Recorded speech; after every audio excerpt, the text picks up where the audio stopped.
এই জন্য ইচ্ছা লাগে, এই সেই। তো তো এই হঠযোগ নিয়েই চর্চা করা হয়, মানে এখনো হয়, কিন্তু রাজ্যকে কখনোই প্রবেশ করা হয়নি। আমার একটা বন্ধু আছে এখন, তো সে সে মানে ক্রিয়াযোগ নিয়ে নিয়ে চর্চা করতেছে গত কয়েক বছর ধরে। তো মানে ক্রিয়াযোগ কি সেটাও আমি কখনো তার কাছে জানতে চাই নাই। রাজযোগ কি সেটাও এখনো অত মানে ডিটেইলে মানে আবিষ্কার করা হয়নি আর কি। আচ্ছা আচ্ছা, বেশ ভালো। হঠযোগ, রাজযোগ, ক্রিয়াযোগ, কাছাকাছি। সবগুলোই মোটামুটি ওতপ্রোতভাবে জড়িত। আমরা সবকিছু নিয়ে কথা বলবো, আমরা জানবো ধীরে ধীরে সবকিছুই। তো আপনি, আপনাকে স্বাগত জানাচ্ছি, কারণ আপনি এই যোগের পথে আছেন। তাই যোগ নিয়ে আছেন, যোগ নিয়ে চর্চা করছেন, এটা ভালো। এটা আমাদের অনেক দিক থেকে বেনিফিট করবে, অনেক উন্নয়ন আসবে ধীরে ধীরে। জাগতিক থেকে শুরু করে আধ্যাত্মিক উন্নয়ন সবকিছুই মোটামুটি আমাদের একদম ধীরে ধীরে আমাদের এগুলো স্টার্ট হবে আর কি। আচ্ছা, আমি তো দেবাশ কি দেশবন্ধু বাবুর কথা শুনেছি। এবার আপনাদের মধ্যে আর কে কি বলতে চান? যদি কেউ বলতে চান বলতে পারবেন 2-1 মিনিটের মধ্যে। রাজযোগ নিয়ে আপনাদের কার কি আইডিয়া আছে? আহ আমি কি বলতে পারি? হ্যাঁ, শিওর শিওর। আচ্ছা, আমি আসলে যোগের সাথে আছি 2006 সাল থেকে। হুম। আহ আমি আসলে বেসিক্যালি মেডিটেশনের টিচার, আর্ট অফ লিভিং এর বাংলাদেশের। তো আমি আসলে, জি বলেন, কোনো কোশ্চেন করতে চাচ্ছিলেন মনে আর্ট হয়। অফ হিলিং, কি জানি নাম বললেন আর প্রতিষ্ঠা? আর্ট অফ লিভিং, আচ্ছা, আর্ট অফ লিভিং, রাইট। এটা বেসিক্যালি ব্যাঙ্গালোর বেসড একটা হুম। ইন্টারন্যাশনাল ইয়ে। তো বেশ আমি ওইখান থেকে ইয়ে করা, এবং 2019 সাল থেকে আমি টিচারশিপ নিয়েছি। বেশ। আহ, আহ, তবে হয়তো টার্মিনোলজি গুলা এইভাবে আপনি যেভাবে বলছেন সেভাবে হয়তো এ করি নাই। আর স্পিরিচুয়ালি প্র্যাকটিস আমি আমি পার্সোনালি করি আমার জীবনের চড়াই উতরাইকে ওভারকাম করার জন্য। আমি এটা দিয়েই আসলে স্টিল নাও সার্ভাইভ করে আসছি আর কি। আমার জীবনের অনেক ট্রমা, অনেক ইয়ে, আমি উইদাউট মেডিসিন আমি এইগুলোর মাধ্যমেই আহ, ভালো আছি। বাহ। Thank you. বেশ, বেশ ভালো। আপনি একটা প্রতিষ্ঠানের মধ্যে আছেন, এই কারণে আপনার চর্চা করার হয়তো স্কোপটা একটু বেশি বাকিদের চেয়েও। আর তাছাড়া আপনি যেহেতু যোগা ইনস্ট্রাক্টর হিসেবে আছেন, বিশেষ করে মেডিটেশন সেগমেন্টে আছেন, তো এই কারণে আপনার এই সংক্রান্ত জ্ঞান অবশ্যই আপনার রয়েছে। এবং সেই সাথে আমরা এই মেডিটেশন তো অনেক রকমের মেডিটেশন আছে, বিভিন্ন পার্ট আছে, বিভিন্ন ঘরানা আছে। বিভিন্ন দেশ থেকে, অঞ্চল থেকে নানান ঘরানা তৈরি হয়েছে, এবং এই সবগুলো ঘরানাতে আমরা চর্চা বা একটু আইডিয়া থাকা ভালো। তবে আপনি নিজস্ব অবশ্য একটা স্টাইল বা একটা ঘরানা আছে, যেখানে আপনি আপনার জাগতিক আধ্যাত্মিক উন্নয়নের জন্য যেটা আপনি ফলো করেন, সেটা অবশ্যই আপনার নিজস্ব একান্ত ব্যক্তিগত। সেটি অবশ্যই ধরে রাখবেন। তো আমরা আমাদের এই রাজযোগ, এটা আসলে ভারতীয় উপমহাদেশের একটি প্রাচীন বিদ্যা। যে প্রাচীন বিদ্যাটা বর্তমানে ছড়িয়ে গেছে। আপনি ভারত বলুন বা ওয়েস্টার্ন কালচারেও, আমেরিকান দেশগুলোতেও অনেক ছড়িয়ে গেছে। ধীরে ধীরে মানুষ জানছে আর কি। তো এই বিদ্যা একটা সময় খুব প্রাচীন ছিল এবং গুপ্ত ছিল। বিশেষ করে আমরা আহ চীনের একটি প্রদেশ যে তিব্বত আছে, যেটাকে আমরা নিষিদ্ধ শহর বলে থাকি, তো সেখানে সাংগ্রিলা নামে একটা জায়গা আছে। এগুলো আমরা অনেক বিস্তৃত আলোচনা করব। সেই সাংগ্রিলাতে দেখা যায় কি প্রাচীন বা এখনো অনেক তিব্বতীয় সাধুরা, সন্ন্যাসীরা, মঙ্ক যাদেরকে আমরা বলি, তো তারা এই ধ্যান প্র্যাকটিস করছে, বা এই গুপ্ত বিদ্যা, এই রাজযোগ নানান ভাবে তারা চর্চা করছে। তো সেই বিদ্যা এবং একইভাবে আমাদের হিমালয়ের যে সাধুরা রয়েছেন, ঋষিরা, যোগীরা, বছরকে বছর সাধনায় ব্যস্ত, তারাও এই রাজযোগ অভ্যাস করছেন। এবং এই রাজযোগের যে সূচনাও কিভাবে হয়েছে সেটাও আমরা বলবো। তো এই রাজযোগ মোটামুটি বলা যায় একটা এমন একটা স্তর যেটা আসলে যতটা না জাগতিক ততটা আধ্যাত্মিক, তার চেয়ে বেশি আধ্যাত্মিক আর কি। আধ্যাত্মিক এই জন্য বলছি কারণ এই রাজযোগের মাধ্যমে আমরা আমাদের শক্তি কেন্দ্র, মানে একদম পাওয়ার হাউস বা পাওয়ার পয়েন্ট, সেগুলোকে আমরা কানেক্ট করতে পারি, চ্যানেলগুলোকে টিউনিং করতে পারি, এবং সেই সুপার চ্যানেলের সাথে আমরা কানেক্টেড হতে পারি। বা এই কানেকশনের ফলে আমরা আমাদের নিজেদের মানে সীমানাকেও আমরা পেরিয়ে যেতে পারি। স্রেফ মানুষ হিসেবে যতটুকু লিমিটেশন আছে আর কি, তার চেয়েও আরো অনেক ঊর্ধ্বেও আমরা উপরে উঠতে পারি ধীরে ধীরে। তবে এটা অভ্যাস সাপেক্ষ ব্যাপার। যাই হোক, আপনাকে অসংখ্য ধন্যবাদ। আচ্ছা, উনি চলে গেছেন। যাই হোক, পরবর্তীতে আমরা উম আচ্ছা, এরপরে আমাদের আরো কয়েকজন যুক্ত হয়েছেন: প্রশান্ত রায়, মামুন, মিলন চন্দ্র। আপনাদের কে কোথা থেকে বলছেন, কিভাবে যুক্ত হয়েছেন? প্রণব চ্যাটার্জি আছেন,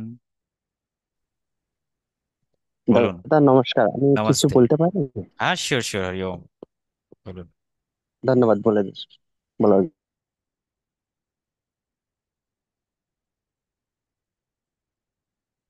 হুম, বলুন।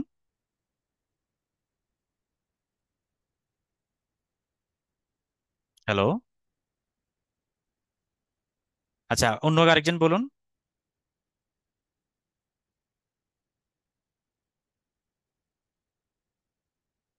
প্রশান্ত রায়, আপনি বলুন। নমস্কার দাদা, আমি যুক্ত হয়েছি রংপুর থেকে। আচ্ছা আচ্ছা, রংপুর থেকে। বেশ, রংপুর থেকে বলছেন। আর ঠিক আছে, আমরা সবার পরিচয় আমরা হয়তো একটু পরে শুনবো, জানবো। তো আমরা আর বেশি কথা না বলে আমরা আমাদের মূল টপিকে যাই। আপনাদের সবাইকে বলবো, আমরা আজকে ইনস্ট্যান্ট, বলা যায় ইনস্ট্যান্ট থেরাপি আমরা করব, অর্থাৎ ইনস্ট্যান্টলি কিভাবে আমরা এটা থেকে উপকৃত হতে পারি সেই বিষয় নিয়েও আমরা মোটামুটি দেখার চেষ্টা করব আর কি। এই কারণে আপনাদের প্রত্যেকেরই একটু কাজ করতে হবে। যদি কেউ সেপারেট কোনো রুমে থাকেন, সবচেয়ে ভালো হয় আর কি। আমরা বলি যে আলাদা কোনো রুমে থাকলে সবচেয়ে ভালো আপনার জন্য, মানে প্র্যাকটিস করতে। যদি হেডফোন থাকে, হেডফোন ইউজ করতে পারেন, অথবা দেখা গেল আপনার যদি কোনো সাউন্ড স্পিকার থাকে, তো সেটিও আপনি চাইলে ব্যবহার করতে পারেন। তো নানানভাবে সেটি প্র্যাকটিস করার জন্য একটা পরিবেশ তৈরি করতে হবে। কারণ এটা তো আসলে প্র্যাকটিক্যাল একটা বিদ্যা। এই প্র্যাকটিক্যাল বিদ্যা হওয়ার কারণে অবশ্যই আমরা আমাদের মেডিটেশনের কিছু রুলস রেগুলেশন আছে, তো সেগুলো আমরা অবশ্যই চর্চা করব। আচ্ছা, যাই হোক, তো আমরা আবার স্ক্রিনে চলে আসি। উম, ঠিক আছে।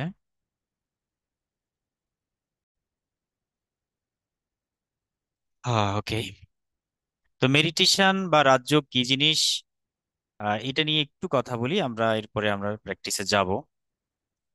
এই যে রাজযোগ, যেটাকে বলা হয় রাজা, রাজ শব্দের অর্থ তো সবাই জানেন। রাজ মানে শ্রেষ্ঠ, এক কথায় রাজ মানে শ্রেষ্ঠ। প্রাচীন যে রাজাদের যে বিদ্যা, সেটাকে আমরা রাজবিদ্যা বলি। হ্যাঁ, নানান ধর্মে, নানান শাস্ত্রে এই রাজবিদ্যা নিয়ে অনেক আলোচনা আছে। সনাতন ধর্মেও শ্রীমদ্ ভগবদ গীতা একটি অধ্যায় আছে, চ্যাপ্টার আছে, যার নাম হচ্ছে রাজবিদ্যা, রাজগুহ্য যোগ। গুহ্য যোগ মানে কি? গুপ্ত যোগ, রাজাদের গুপ্ত যোগ, যে প্রাচীন রাজারা এটা চর্চা করতেন এবং এটা গুরু পরম্পরা ধারাক্রমে এই যোগটা এসেছিল। তো সেইটাই হচ্ছে রাজযোগ। এখন আমরা আমাদের দুটো বিষয় ধারণা জানি, একটা হলো হঠযোগ, যেটা বলেছেন একজন কিছুক্ষণ আগে, যে হঠযোগ, হঠযোগ ও বিনা রাজযোগ। হ্যাঁ, অর্থাৎ হঠযোগ এবং রাজযোগ বলা যায় একটি আরেকটির সাথে যুক্ত। কারণ রাজযোগে যেতে হলে আসলে আমাদের আগে হঠযোগ প্র্যাকটিস করতে হয়। হুম, হঠযোগ অভ্যাস করতে হয়। রাজযোগ নামে আসলে বিশেষ কোনো যোগ খুব একটা উল্লেখ নেই। আর স্বামী বিবেকানন্দ রাজযোগ নিয়ে উনি লিখেছেন, অনেক স্পিচ দিয়েছেন। তো মূলত হচ্ছে আসলে পতঞ্জলি, আমরা যেটাকে বলি যোগ দর্শন, এই সম্পূর্ণ সব কিছু এসছে যোগ দর্শন থেকে। যোগ দর্শন, তাহলে এই যোগ দর্শন কিরকম? এটা দর্শন শব্দটা কিন্তু এটার সাথে যুক্ত। তাহলে দর্শন মানে কি? এক একজন ঋষি যেভাবে তিনি দর্শন করেছেন স্রষ্টাকে, বা সেই সুপ্রিম পার্সোনালিটি, সে পরমাত্মার বা সে পরম সত্তার সাথে যেভাবে কানেক্টেড হয়েছেন, যে সিস্টেমে, সেটাই হচ্ছে দর্শন। তাহলে আমরা দর্শন মানে হচ্ছে দৃশ ধাতু থেকে এসে, যার হচ্ছে দেখা। তো এক একজন ঋষি এক এক রকম দর্শন করেন বলেই মানুষের দর্শনগুলো আলাদা আলাদা হয়, সেপারেট হয়। আমরা যদি ওয়েস্টার্ন ফিলসফিটাকে একটু দেখি, দেখবেন পৃথিবীর তো একেবারে প্রাচীন কাল থেকে কয়েক হাজার হাজারো মনীষী ঋষি ছিল, কয়েক মানে দার্শনিক ছিল। এক একজন দার্শনিকের এক এক রকমের থিওরি, এক এক রকমের মতবাদ। এবং দেখবেন আহ, সবার সাথে একটু ভিন্নতা রয়েছে, প্রত্যেকেরই আলাদা আলাদা ভিন্নতা রয়েছে। স্রেফ কথার কথা, আমাদের এখানে আপনারা যারা আছেন, দেশবন্ধু বাবু বা মিলন চন্দ্র, পম্পি, আপনাদের নিজস্ব একটা দর্শন সত্তা রয়েছে। আপনি ঠিক পরমাত্মাকে, স্রষ্টাকে যেভাবে আপনি দেখেন আপনার মতো করে, এটি আলাদা, বাকিদের মতো নয়। আবার আমি যেভাবে দেখি সেটিও আলাদা। হ্যাঁ, এখানে প্রণব বাবু রয়েছেন, প্রণব বাবু যেভাবে দেখেন তিনিও ওনার মতো করে আলাদাভাবে দেখছেন। তো প্রাচীনকালে যত ঋষিরা ছিলেন তার মধ্যে একজন গুরুত্বপূর্ণ এরকম আহ ঋষি ছিলেন, যার নাম হচ্ছে মহর্ষি পতঞ্জলি। ঠিক আছে, পতঞ্জলি, পতঞ্জলি। এবং এই পতঞ্জলি ঋষি, ওনার তো একটা জন্মের একটা ইতিহাস কাহিনী উপাখ্যান রয়েছে। তো সেটা হলো, এটা পতঞ্জলি আসলে ওনার জন্ম হয়েছিল ঠিক ভিন্নভাবে, উনি যোগ প্রক্রিয়ায় ভিন্ন হয়েছে। উনি পড়েছেন মানে পতত মানে সর্বরূপে আর কি। তো যাই হোক, এই পতত যে অঞ্জলি, পতত মানে পড়া, অঞ্জলি মানে অঞ্জলি মুদ্রায় হাতের মতো, ওনার মা এভাবে চেয়েছিলেন একটা আশীর্বাদ হিসেবে মহাদেবের কাছে। তো সেই হিসেবে আশীর্বাদ রূপে তিনি এসেছেন। তো এই পতঞ্জলি একসময় সাধনা করতে করতে, ধ্যান করতে করতে, মেডিটেশন করতে করতে একটা সিস্টেম উনি দেখতে পেয়েছেন, যে পদ্ধতির মাধ্যমে আমরা যদি এগিয়ে যাই তাহলে সেটি আমাদের জাগতিক আধ্যাত্মিক সকল রকমের উপকার হয়, এবং আমরা যোগ সিদ্ধ হয়ে পড়ি একটা সময়। আর যোগ সিদ্ধ হলে আমাদের জগতের যত বন্ধন রয়েছে, যত বন্ধন, সকল বন্ধন থেকে আমরা মুক্তি লাভ করতে পারি। তো এখন এই পতঞ্জলির যে যোগ দর্শন করেছেন, যেটাকে আমরা অষ্টাঙ্গ রাজযোগ বলি বা অষ্টাঙ্গ যোগ বলে থাকি। হ্যাঁ, এবং এখানে 8টি অঙ্গ রয়েছে, অনেকে হয়তো জানেন, খুব বেসিক একদম। সেটা হলো ইয়ম, নিয়ম, আসন, প্রত্যাহার, প্রাণায়াম, ধারণা, ধ্যান, সমাধি। এই 8টা অঙ্গ মিলে কিন্তু হচ্ছে এই যোগ প্রক্রিয়া। তাহলে এই অঙ্গের মধ্যে আবার শেষের যে 3টা অঙ্গ রয়েছে, যেটাকে বলা হচ্ছে ধারণা, ঠিক আছে, এবং ধ্যান, আর একটা হচ্ছে সমাধি। অর্থাৎ বাকি মানে ষষ্ঠ, সপ্তম, নবম, এর মধ্যে অনেক কিছুই আছে, ইয়ম নিয়ম তো অনেক কিছুই আছে। ধারণা, ধ্যান, সমাধি, যেটাকে আমরা বলি এক কথায় সংযম, এটাকে বলা হচ্ছে মূলত সংযম। এই যে 3টা জিনিস, এটাকে আমরা সংযম সাধনা বলে থাকি। তাহলে এই 3টাকে ফোকাস করে যারা কাজ করেন সেটি হচ্ছে রাজযোগ। ঠিক আছে, এটা একটা পদ্ধতি। তো আমাদের যত প্রক্রিয়া থাকবে সেই ধারণা, ধ্যান, সমাধি স্তরে যাওয়া, এটা ধারাবাহিকভাবে আসবে। প্রথমে ধারণা, তারপর ধ্যানম, এরপরে সমাধি। সমাধির মধ্যে আবার 2 প্রকার রয়েছে, সবিকল্প সমাধি, নির্বিকল্প সমাধি। তো সবিকল্প কি জিনিস? সবিকল্প হচ্ছে আমরা যখন জাগতিক যে মেডিটেশন গুলো করি, হ্যাঁ, সবিকল্প, সবিকল্প। আর আরেকটি হচ্ছে নির্বিকল্প। তাহলে এই যে সবিকল্প নির্বিকল্পের যে সমাধি, এটি হলো মূলত জাগতিক। আমরা বুদ্ধ দর্শনেও আমরা পেয়েছি একটা মেডিটেশনের নাম, যেটাকে বলা হচ্ছে বিপাশনা মেডিটেশন। এবং এটাকে ওয়েস্টার্ন কালচার আবার বলে মাইন্ডফুলনেস। যেমন মাইন্ডফুলনেস খুবই মোটামুটি এটাও অনেকটা জনপ্রিয়। এই মাইন্ডফুলনেসের উপর ভিত্তি করে অনেক রকমের মেডিটেশন ওয়েস্টার্ন কালচারে এসছে। ওজে সিলভা যে নামে বলুন, উনি ওনার সিলভা মেথড আবিষ্কার মানে প্র্যাকটিস করেছেন, সবাইকে শিখিয়েছেন। বাংলাদেশও চলছে বিভিন্ন রকম মেডিটেশন, কোয়ান্টাম মেথড, বিভিন্ন মেথড আছে, সুফি মেডিটেশন আছে। বুদ্ধদের মধ্যেও আমরা জানি বুদ্ধ সামাথ মেডিটেশন, একটি হলো সমাথ। আচ্ছা, এটা বাংলায় লিখি, সমাথ, সমাথ মেডিটেশন। আচ্ছা, আরেকটি হচ্ছে বিদর্শন। এগুলো বুদ্ধ ঘরানার, যারা বুদ্ধ সাধক, বৌদ্ধ তান্ত্রিক, তারা এই বিদর্শন মেডিটেশনটা করেন। আর সামাথ মেডিটেশনটা অনেকটা হচ্ছে মাইন্ডফুলনেস এর মতো।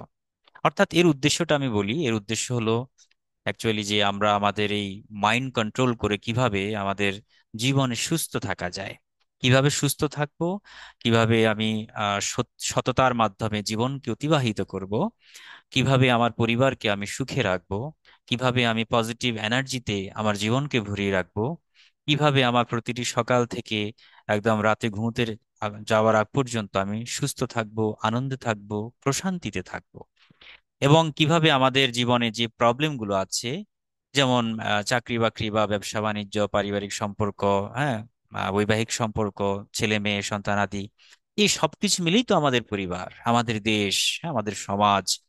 এই সমাজে কিভাবে আমরা প্রোঅ্যাক্টিভ হতে পারি, কিভাবে আমরা ইতিবাচক হতে পারি, সেই যেটা যে চর্চা, সেটা হলো অনেকটাই মাইন্ডফুলনেস বা সমত মেডিটেশন।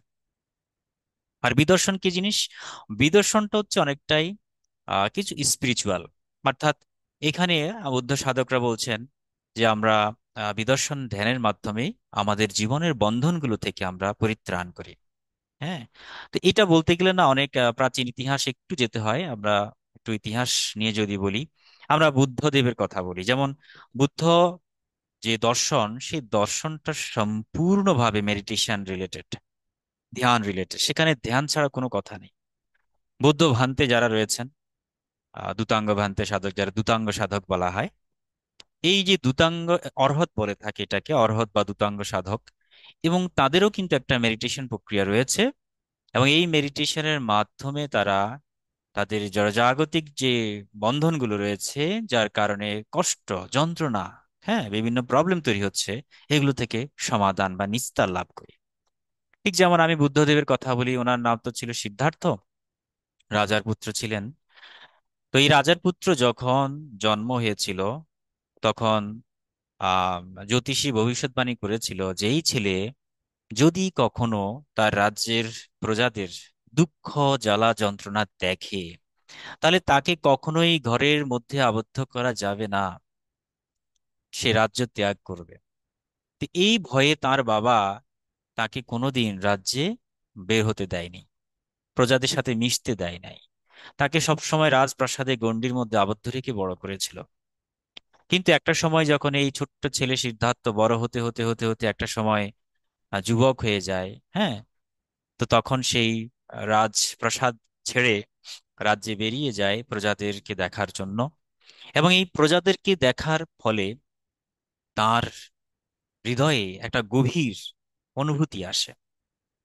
মানে অনুভূতিটা হলো এরকম যে আসলে এত কষ্ট কেন, প্রত্যেকটা মানুষ এত কষ্ট করছে, এত দুঃখ, জ্বালা, যন্ত্রণা, কষ্ট, হ্যাঁ, কেউ সংসার জ্বালা, কেউ রোগের জ্বালা, কেউ মানসিক জ্বালা যন্ত্রণায় ভুগছে, এত প্রবলেম কেন? প্রত্যেকের ঘরে অভাব আর অভাব, কেন সুখ নেই, শান্তি নেই, হ্যাঁ, আনন্দ নেই? তো তখন তিনি প্রশ্ন, এই যে এই চিন্তা থেকেই তার মধ্যে দর্শনের চিন্তা আসে, একটা ফিলসফিক মাইন্ড তৈরি হয়।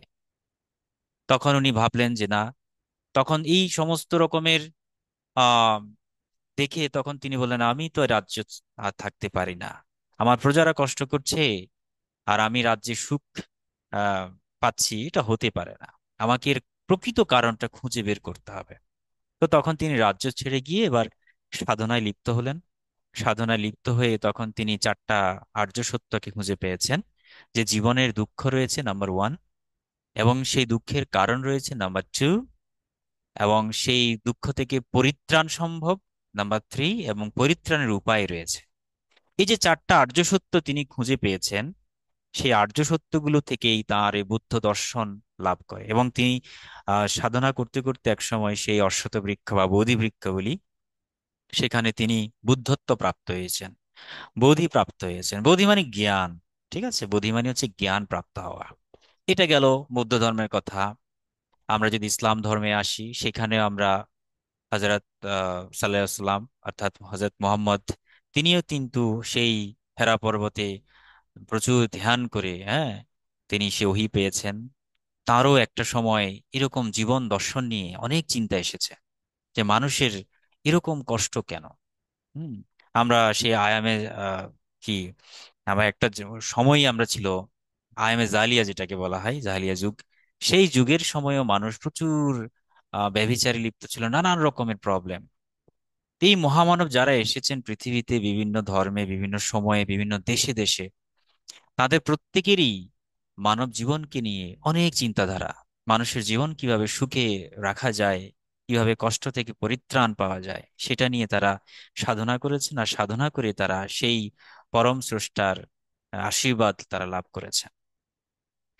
তো ভারতীয় সাধকদের মধ্যে আমরা দেখতে পাই তারাও জীবন দর্শন নিয়ে, জগৎ এবং জীবন নিয়ে অত্যন্ত চিন্তাধারা ছিল। তো সেখান থেকে আমাদের এই নানান রকমের ধ্যানের উৎপত্তি হয়েছে। তো ওয়েস্টার্ন কালচারে যেটি শেখানো হয় সেটি হলো এই যে মাইন্ডফুলনেস, সামাথ, মেডিটেশন, এগুলো। আর যারা একটু বলে যে না, আমি আধ্যাত্মিক উন্নতি চাই, আমি আসলে স্রষ্টাকে উপলব্ধি করতে চাই, ফিল করতে চাই, তার সাথে কানেকশনটাকে আরো একটু স্ট্রেংথ দেন করতে চাই, শক্তিশালী করতে চাই, তো তাদের জন্য রয়েছে আমাদের স্পিরিচুয়াল মেডিটেশন। আর এই স্পিরিচুয়াল মেডিটেশনের মধ্যে রয়েছে এই যে রাজযোগ একটি, তারপর রয়েছে বিদর্শন মেডিটেশন, রয়েছে সুফি মেডিটেশন। যারা একটু সুফিজম প্র্যাকটিস করতে চান তাদের জন্য সেই সুফি মেডিটেশন বা মোরাকাবা যেটাকে বলে, মোরাকাবা এটাও ধ্যানেরই একটি সমার্থক শব্দ। এবং এই মোরাকাবা হচ্ছে মূলত যারা সুফিস্ট যারা ছিল, সুফিস্ট যারা বিভিন্ন দেশে প্রান্তরে ইসলাম প্রচার করতেন, তো তারাও একসময় এরকম ধ্যান করত। তারা সেই একাত্মতা লাভ, অর্থাৎ সেই পরম আনন্দ, পরম ভালোবাসা, স্রষ্টার প্রতি যে একটা প্রেম, সেটাকে তারা চর্চা করতেন। এবং এই ধ্যানটা যেমন যোগ শাস্ত্রে রয়েছে, তন্ত্রশাস্ত্র ধ্যান রয়েছে, রাজযোগ বিষয়টাকে সম্পূর্ণভাবে একসময় মিক্স আপ ছিল সকল রকম মেডিটেশনের মধ্যে। কিন্তু কালক্রমে প্রথমবারের মতো যে ব্যক্তি, তার নাম হচ্ছে দত্তাত্রেয় মুনি। দত্তাত্রেয় মুনি, উনি কি করলেন, এই রাজযোগটাকে উনি আলাদা করে ফেলেছেন। বলছে রাজযোগটা আসলে অনেক শ্রেষ্ঠ ব্যাপার, এবং রাজযোগের মধ্যে উনি নিজে চর্চা করেছেন এবং এটাকে প্রচার করেছেন। আবার অন্যদিকে আমরা যে হঠযোগের কথা জানি, যে হঠযোগের প্রচার করেছেন, আমরা এটাকে রাজযোগী বলবো। সকল যোগে কিন্তু পরমেশ্বর থেকে এসেছে, বাট এটাকে পৃথিবীতে প্রচার করেছেন তো স্পেসিফিক কিছু মানুষে করেছেন। আচ্ছা, আমরা গোরক্ষনাথের কথা শুনেছি কিনা আমি জানি না, আপনারা শুনেছেন কিনা। গোরক্ষনাথ বা মৎস্যেন্দ্রনাথ, এরা এরা ছিল হঠযোগী। হুম। তো এই হঠযোগী হয়ে তারা হঠযোগ চর্চা করতেন। হঠযোগের মধ্যে আসন, প্রাণায়াম, মুদ্রা, এগুলো তো আছেই। সে হঠযোগের মধ্যেও ধ্যান আছে। তবে হঠযোগ আর রাজযোগের মধ্যে পার্থক্যটা কি, এটা একটা গল্প আছে, সুন্দর একটা ঘটনা আছে, একটা কাহিনী আছে। তো আপনারা যদি সেটা শুনতে চান তাহলে বলি। আম, আচ্ছা, আমি একটু রেসপন্স নিতে চাই। আপনারা কি আমার কথাগুলো বুঝতে পারছেন? হ্যাঁ, হ্যাঁ। হুম হুম। জি দাদা, হ্যাঁ, বুঝতে বোঝা পারছি। যাচ্ছে। আচ্ছা আচ্ছা, ঠিক আছে, ধন্যবাদ। তো এই গোরক্ষনাথ এবং দত্তাত্রেয় মুনির মধ্যে একবার একটা ঘটনা ঘটেছিল। তখনকার সময় আমরা সৌরাষ্ট্র নাম শুনেছি, ভারতের একটি অঞ্চলের নাম সৌরাষ্ট্র, এবং সেখানে গিরনা পর্বত নামে একটা পর্বত ছিল। সেই গিরনা পর্বতে দত্তাত্রেয় মুনি সাধনা করতেন, বা এই রাজযোগ সাধনা করতেন। হ্যাঁ, এই রাজযোগ সাধনা করতে গিয়ে তো তিনি তো অবশ্যই অনেক নাম প্রচার হয়ে যায়। এবং গোরক্ষনাথও ছিল অটোযোগী, উনি আবার আরেক জায়গায় সাধনা করতেন। এখন এই গোরক্ষনাথ কি করলো, যে তিনি ভাবলেন একবার, আচ্ছা আমি একবার ওনার সাথে দেখা করি, দত্তাত্রেয় মুনির সাথে। তো দেখা করার জন্য তিনি সেই গিরনা পর্বতে গিয়ে বলল যে হে মুনি, মুনিরাজ, হে মহর্ষি, আপনি তো রাজযোগ সাধন করেন, আপনার অনেক মহিমা আসলে শুনতে পেয়েছি। হ্যাঁ, এবং আপনার মহিমার বলা যায় কোনো শেষ নেই। তো আমরা একটু দেখবো যে আসলে কে কোন সাধনা স্তরে আছি, সেটাকে একটু জাস্টিফাই করার জন্য আমরা একটু আহ, সবাইকে মানে একটু চর্চা করবো আর কি। তো তখন তিনি বললেন আচ্ছা ঠিক আছে, ভালো কথা, বেশ ভালো। তো তখন এখন গোরক্ষনাথ তো অনেক যোগী ছিল, তার অনেক বিভূতি ছিল, মানে যোগ সিদ্ধ ছিল আর কি, সেই হঠযোগী সিদ্ধ ছিল। তো তখন তার মধ্যে এই যে মানে আমাদের যে অষ্ট নবনিধি বলে, হ্যাঁ, অষ্ট সিদ্ধি যেটাকে বলে, অষ্ট সিদ্ধি ছিল। এখন ওনার মধ্যে তো কিছু এনার্জি আছে, পাওয়ার আছে স্পিরিচুয়াল। তখন তিনি এই দত্তাত্রেয় মুনিকে বললেন, হে মুনিবর, যে আসলে আমি এই আকাশে আমি লুকিয়ে যাব, আমি ইনভিজিবল হয়ে যাব, আপনার কাজ হচ্ছে আমাকে খুঁজে বার করা। তো এখন দত্তাত্রেয় মুনি বলল বেশ ভালো। তখন তিনি 3টা করতালি দিলেন। 3টা করতালি দিয়ে তিনি অদৃশ্য হয়ে গেলেন। হ্যাঁ, মানে তুলার মতো অদৃশ্য হয়ে গিয়ে আকাশে ঘুরছেন। তো তখন এখন কোথায় পাবো, তাকে খুঁজে পাবো? তখন এই দত্তাত্রেয় মুনি ধ্যানে বসলেন। ধ্যানে বসে তিনি দেখতে পাচ্ছিলেন যে গোরক্ষনাথ একটা, মানে কি বলে, হাঁস হয়ে অর্থাৎ একটা পাখি হয়ে আকাশে উঠছে। হ্যাঁ, তাকে চেনা যাবে। তখন তিনি কি করলেন, হঠাৎ করে আবার তার যোগ বলে তাকে ধরে ফেললেন আকাশের মধ্যে। হ্যাঁ, আকাশের মধ্যে তাকে ধরে ফেললেন। খুব সুন্দর। এখন এই যে তখন তো তিনি মোটামুটি, তাহলে এখান জিতে গেল কে? তাহলে দত্তাত্রেয় মুনি। তো এখন গোরক্ষনাথ বলল আচ্ছা ঠিক আছে, যে মণিবর আপনি এবার লুকোন, দেখি আমি আপনাকে খুঁজে বার করব। তো তখন দত্তাত্রেয় মুনি আবার অদৃশ্য হয়ে গেল। এবং গোরক্ষনাথ অনেক চেষ্টা করছে ধ্যান বলে তাকে দেখার জন্য, জানার জন্য। হ্যাঁ, আকাশে উনি পাখি হয়ে আবার ঘুরছে, মানে ঘুরছে কোথায় খুঁজে পাওয়া যায় তাকে। কোথাও খুঁজে পাচ্ছে না। মানে তখন তিনি একবারে ব্যর্থ হয়ে আবার ফিরে আসলেন ওই পর্বতে। তখন তিনি এবার স্মরণ করলেন যে মুনিবর আপনি আমার সামনে দেখা দিন।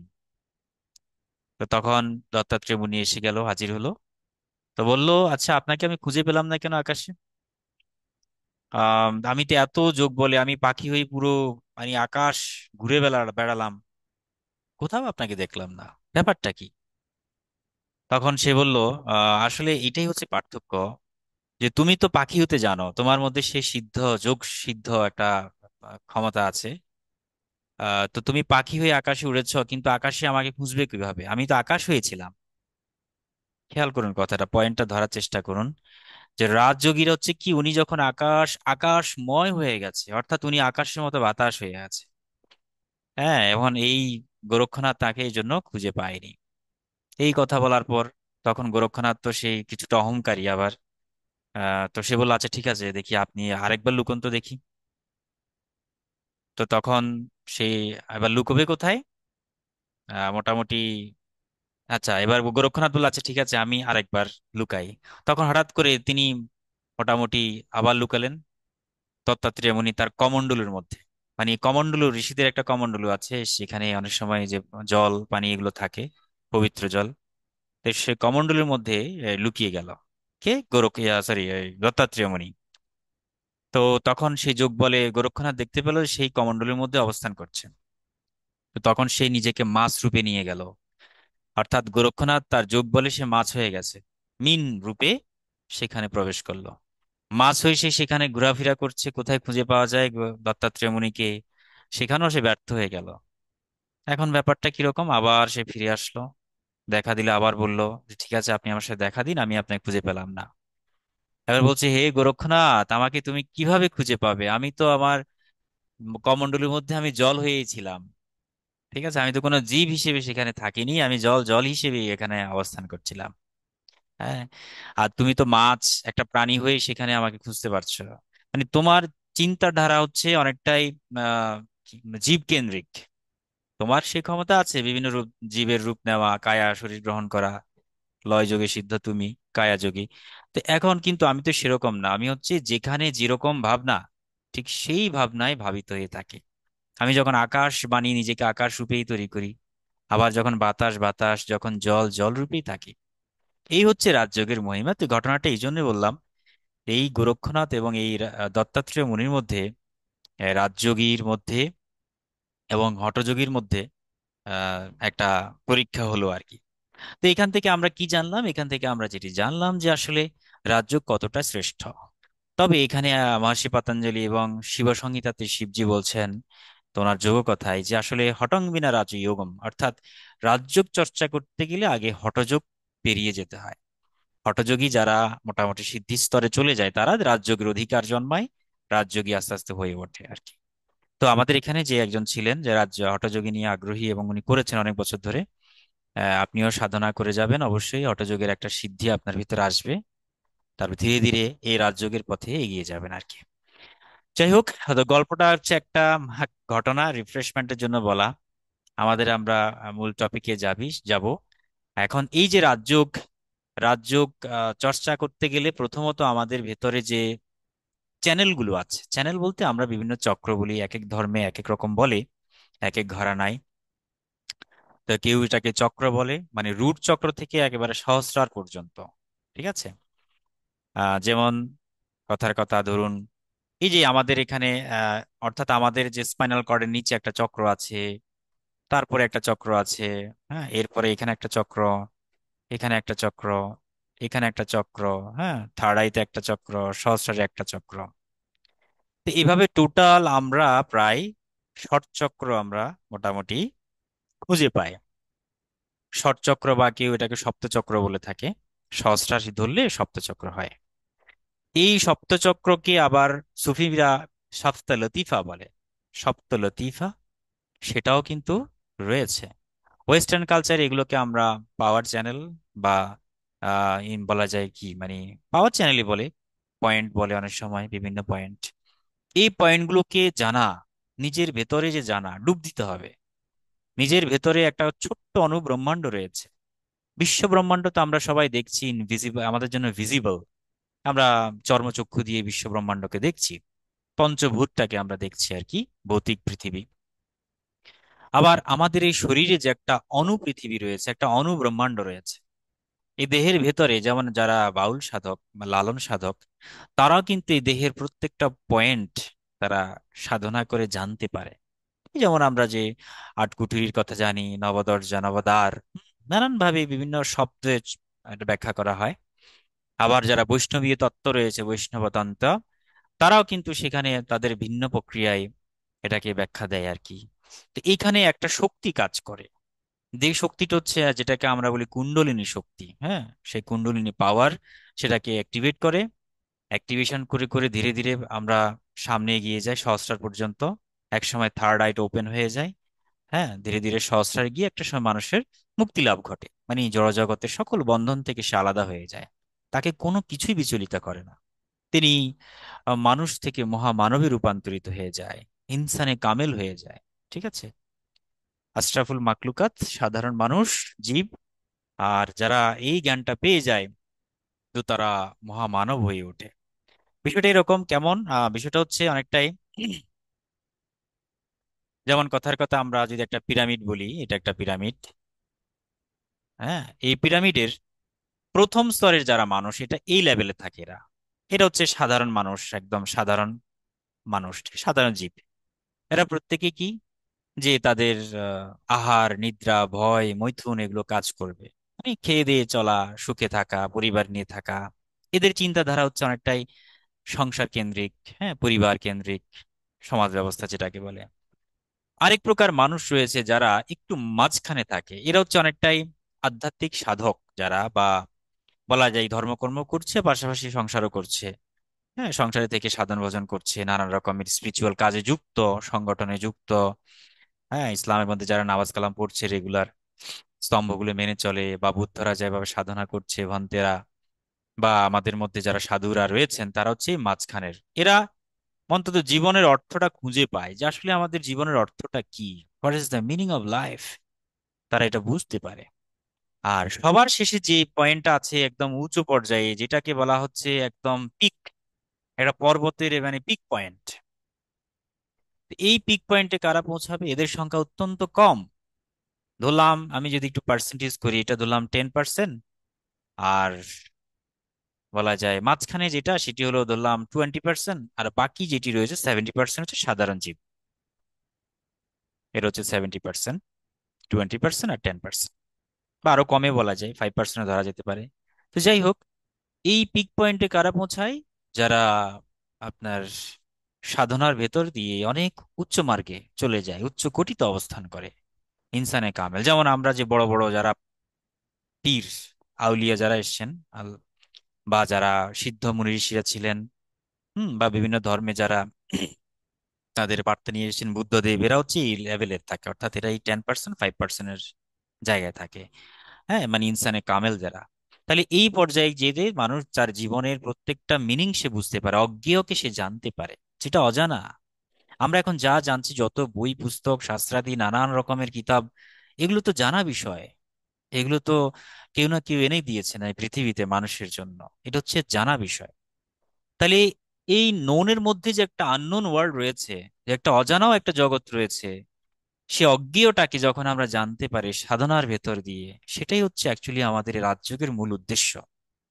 সেই জ্ঞান প্রাপ্ত যখন হয়ে যায়, তো তখনই আপনি এই সাধনার একটা উচ্চ পর্যায়ে অবস্থান করবেন।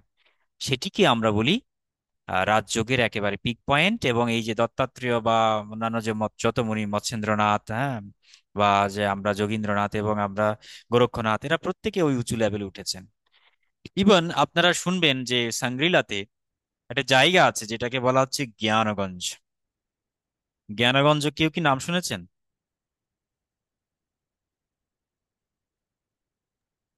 হ্যাঁ, শুনছি। আহ ঠিক আছে। তো জ্ঞানগঞ্জ হচ্ছে এমন শুনছি একটা বলতে। মানে জায়গা, এই জায়গাটা মানে ভিজিবল না, চোখে দেখা যায় না। এটা সাধনার ভেতর দিয়ে সূক্ষ্ম একটা জগৎ আর কি। সেই সূক্ষ্ম জগতে আপনি যখন সূক্ষ্ম স্তরে যেতে পারবেন গুরু কৃপায়, তখন সেই সন্ধান পাবেন সেই জায়গার। এবং এই জায়গাতে আমাদের বেশ কয়েকজন উচ্চকোটি সাধকরা ভ্রমণ করার অভিজ্ঞতা পেয়েছেন বা সেই শক্তি লাভ করেছেন। তো তারা আবার এই মানব জগতে ফিরে আসে একটা সময়। ফিরে এসে তাদের এই সমস্ত ঘটনা কি কি দেখেছেন না দেখেছেন সব তারা মানে টু দা পয়েন্টে এক্সপ্লেন করেছেন। এবং সেগুলো অনেক সময় বিভিন্ন গ্রন্থ আকারে পাওয়া যায়। তো যাই হোক, এখন এই জ্ঞানগঞ্জে কি দেখা গেছে, সেখানে এমন এমন সাধক রয়েছেন যারা মানে কয়েক শত বছর সাধনা করছে, কয়েক হাজার বছরও আছে। মানে বিষয়টা হয়তো বা প্রাথমিক পর্যায়ে শুনলে আমাদের কাছে অলৌকিক মনে হবে, কিন্তু আসলে সত্যি। হ্যাঁ, এবং ওখানে আমাদের মতে এই যে আমরা যে বডি, আমাদের যে শরীর, এটা তো পঞ্চভূতে পাঁচটা উপাদান দিয়ে তৈরি। এবং এই পাঁচটি উপাদান এর মধ্যে একটা সূক্ষ্ম স্তর রয়েছে, মন বুদ্ধি অহংকার নামে একটা সূক্ষ্ম দেহ রয়েছে। এটাকে আমরা সূক্ষ্ম দেহ বলি বা আত্মা বলি। তো এই সূক্ষ্ম দেহটা আমরা যখন এই জড় দেহটা ছেড়ে দিই, তখন সূক্ষ্ম দেহে প্রবেশ করি, সূক্ষ্ম ওয়ার্ল্ড আমরা বুঝতে পারি, মানে কোয়ান্টাম ওয়ার্ল্ড যেটাকে বলে। হ্যাঁ, এবং এই কোয়ান্টাম ওয়ার্ল্ডে আমরা যখন প্রবেশ করি, তখন তারা সেখানে গিয়ে দেখা গেল কি, যে তারা হাজার হাজার বছর ধরে ধ্যান সাধনা করছে। এবং এই ধ্যানের ভেতর দিয়ে তাদের এই দেহটার মানে আমাদের মাটির দেহ না আর কি, ওদের দেহটা হচ্ছে অনেকটাই জ্যোতির্ময় দেহ। হ্যাঁ, জ্যোতির্ময় দেহ বা নূরের দেহ যেটাকে বলা হয়। এবং আমাদের যে ইনভিজিবল যত ফেরেশতারা রয়েছেন, ইসলাম ধর্মে বর্ণিত জিনরা জাতিরা রয়েছেন, এরা সূক্ষ্ম দেহে বা সূক্ষ্ম জগতে বাস করে, এদের অস্তিত্ব আছে। এবং তারা সূক্ষ্ম দেহে গাইড করেন আমাদেরকে, যারা ভালো রয়েছেন তো তারা গাইড করেন। আর যারা কিছু কিছু আছে নেগেটিভ এনার্জিটাকে তারা ক্রিয়েট করে, মানুষকে বিভ্রম করে, ইলিউশন তৈরি করে। তো যাই হোক, সেটি হচ্ছে সূক্ষ্ম একটা জগৎ, যে জগতে আমরা এই ধ্যানের ভেতর দিয়ে আমরা যাব বা জানতে পারি। এখন এই রাজযোগটা মূলত হচ্ছে এটাই একটা মেডিটেশন, যেটি আমরা চর্চা করলে আমাদের মন, আমাদের দেহ, আত্মা, এবং অর্থাৎ দেহ, মন এবং আত্মা, এই তিনটার একটা কানেকশন তৈরি হয়। এবং এই কানেকশনটা তৈরি হলেই তো আমরা পরমাত্মার সাথে এগিয়ে যেতে পারি বা আমরা সামনের দিকে এগোতে পারি। সেই রাজযোগের মূল উদ্দেশ্য হচ্ছে আহ সেই পরমাত্মার সাথে ধীরে ধীরে আহ লীন হওয়া বা সেখানে এগিয়ে যাওয়া। ঠিক আছে।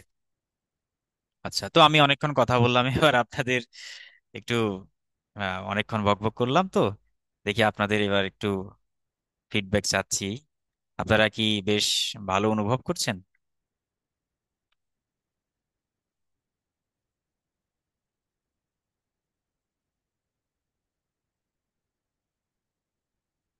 বলুন দেখি।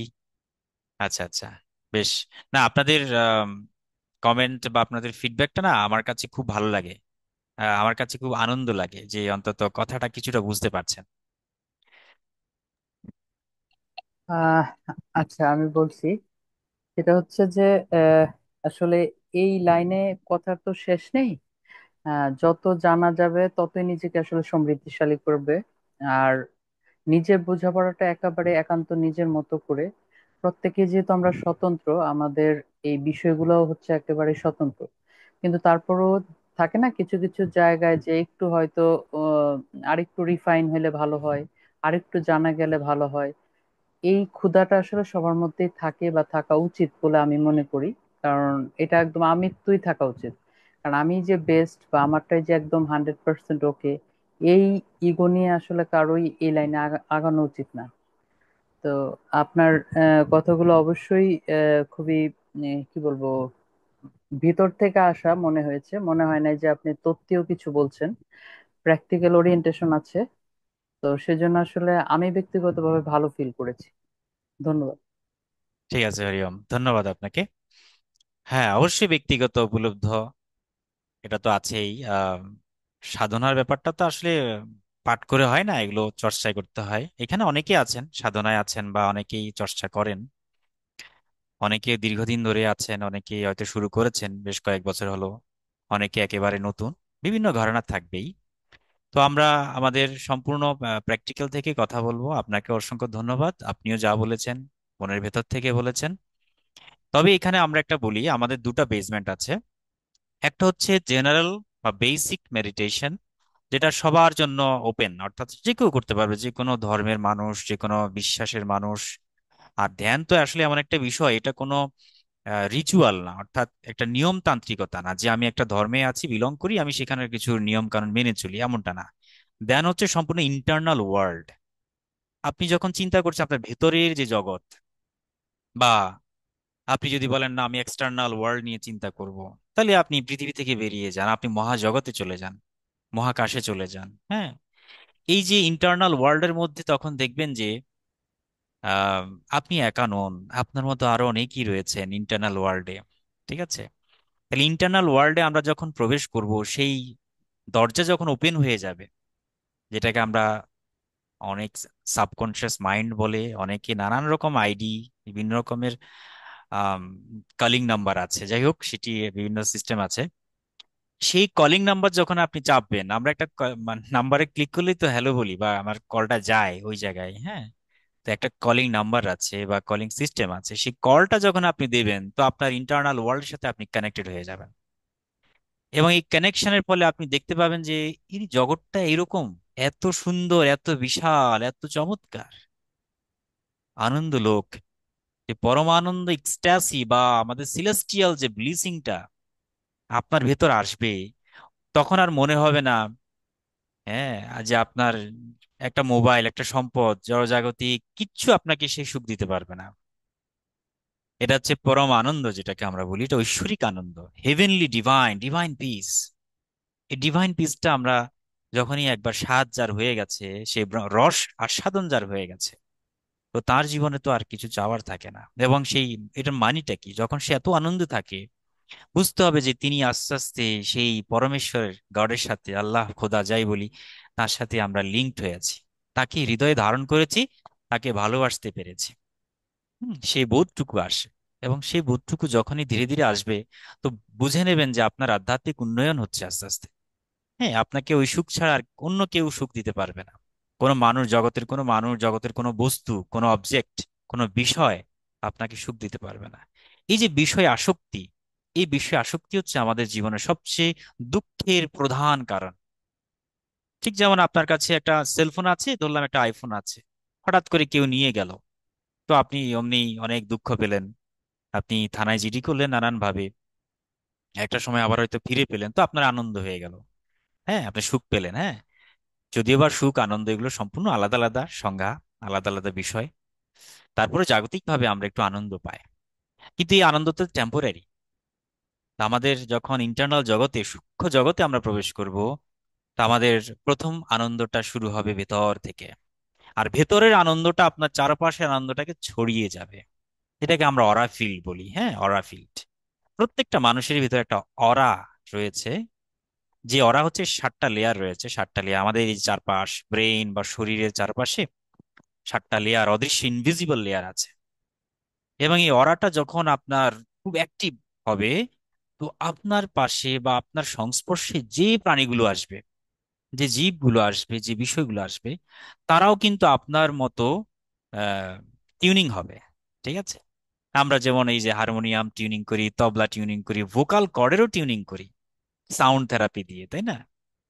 এবং এই টিউনিং এর ক্ষেত্রে আমরা একটা বেসমেন্টকে ধরে থাকি, সেটি হলো তানপুরা, 4টা স্বর। এই তানপুরাতে আমরা জানি এক একটা সিঙ্গেল নোট থাকে, সেই নোটটাকে বেস করে আমরা বাকি সকল ইনস্ট্রুমেন্টকে টিউনিং করে থাকি। হুম। আর এই টিউনিংটা হচ্ছে এরকম যে আপনি যখন স্পিরিচুয়াল মহাজাগতিক কলিং করবেন নাম্বারে, স্পেসিফিক নাম্বারে, সেই নাম্বারে আপনাকে টিউনিং নোটটা পাঠিয়ে দেবে। সেই নোটের সাথে আপনি যখন প্র্যাকটিস করে করে টিউনড হয়ে যাবেন, তো তেমনি আপনি যেমন প্রসারিত, আপনি যখন উদ্ভাসিত, আপনি যখন জ্ঞান দ্বারা আলোকিত, আপনার চারপাশটাও আলোকিত হয়ে উঠবে। আপনার প্রথম ইফেক্টটা পড়বে আপনার পরিবারে, আপনার পরিবারের প্রতিটি মানুষ। ধীরে ধীরে ইফেক্ট পড়বে আপনার সাথে যারা মিশছে প্রতিদিন সোশ্যালে, সমাজে, বিভিন্ন জায়গায়। তো তারাও ধীরে ধীরে আপনাকে দেখে অনুপ্রাণিত হবে। হ্যাঁ, বলবে যে এই যে সাফিজ ম্যাডাম, আপনাকে আসলে আপনার কথাগুলো খুব ভালো লাগছে। হ্যাঁ, আপনার কথাগুলোর মধ্যে একটা কেমন যেন একটা অদ্ভুত একটা আনন্দ রয়েছে, একটা সৌন্দর্য রয়েছে। তার কারণ কি, আপনার ভেতরে একটা ইন্টারনাল পিস রয়েছে। এই যে আপনার ভেতরে অন্তর যে একটা শান্তি, একটা আনন্দ, সেটা আপনার কথাবার্তায়, আলাপ আলোচনায়, চলাফেরায় এটা বোঝা যায়। ঠিক আছে? যার হৃদয় শান্ত তো তার দুনিয়া শান্ত। যার হৃদয় অশান্ত তার সব কিছুতে সে বিচলিত, সব কিছু থেকেই সেই নিপীড়িত। ঠিক আছে? যন্ত্রণা দ্বারা ক্লিষ্ট, সব সব একদম সবকিছু। তো যাই হোক, এক্ষেত্রে আহ একটা ভিডিও ছিল, মানে ভিডিওটা আমি দেখি আজকে না হলেও নেক্সট ক্লাসে দেখানোর চেষ্টা করব। ভিডিওটা একটু যদি আমাকে সময় দেন, আমি খুঁজে পাই কিনা, আমি কোথায় জানি রেখেছি, আমি ঠিক জানা নেই।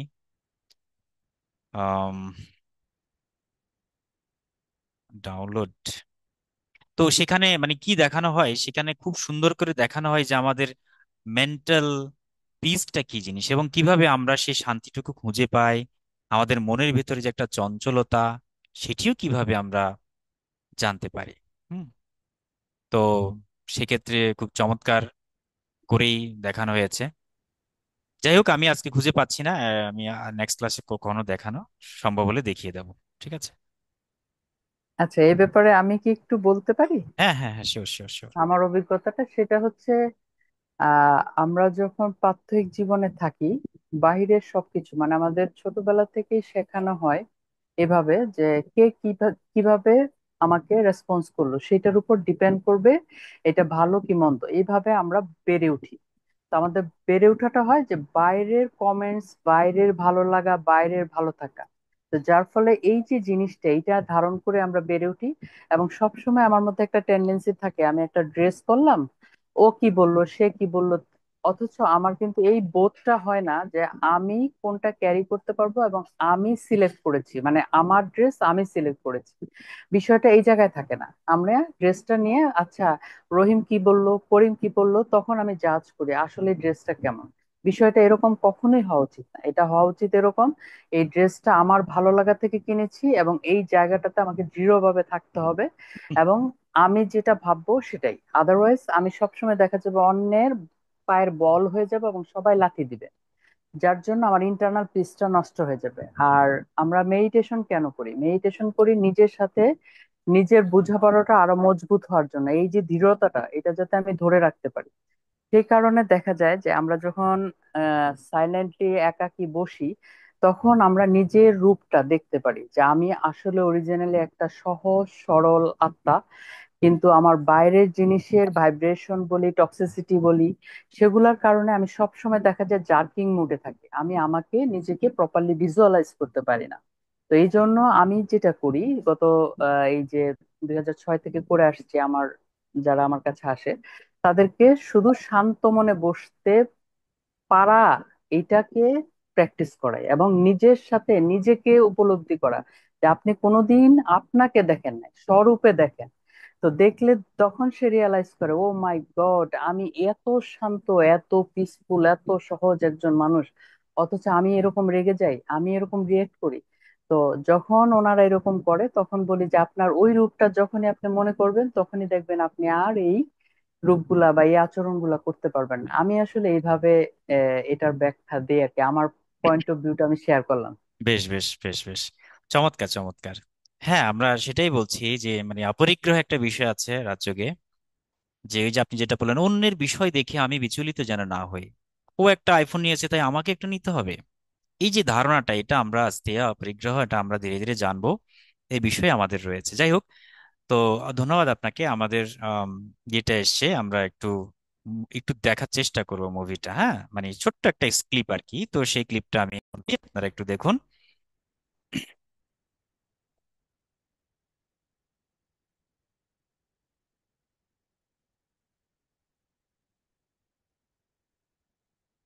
कहां पहुंचे।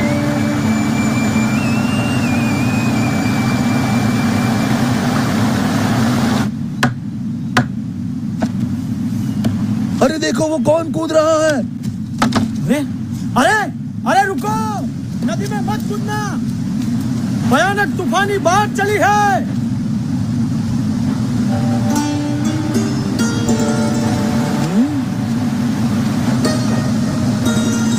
अरे कूदे तो मर जाओगे, वापस आओ, रुक जाओ, ठहरो, मर जाओगे। कहाँ गया? लगता है पानी के भंवरों ने उसे खींच लिया, डुबो दिया। इतनी भयानक बाढ़, उसका जीवित रहना असंभव। मर गया बेचारा। कहाँ गया वो बच्चा? कहीं नजर नहीं आ रहा। राम राम। मर गया बेचारा।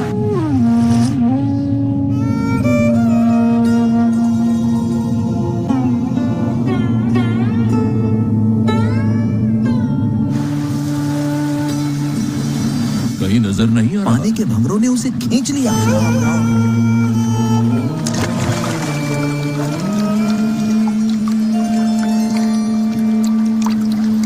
भयानक पहाड़ में उसका जीवित रहना असंभव है। बेचारा। अरे ये कौन होगा? ये कैसे बच गया?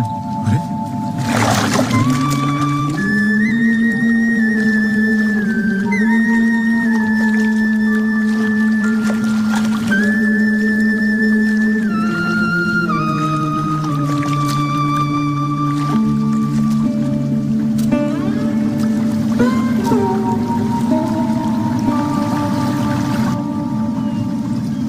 आप इतनी सहजता से इतनी तूफानी बाढ़ में कैसे कूद गए?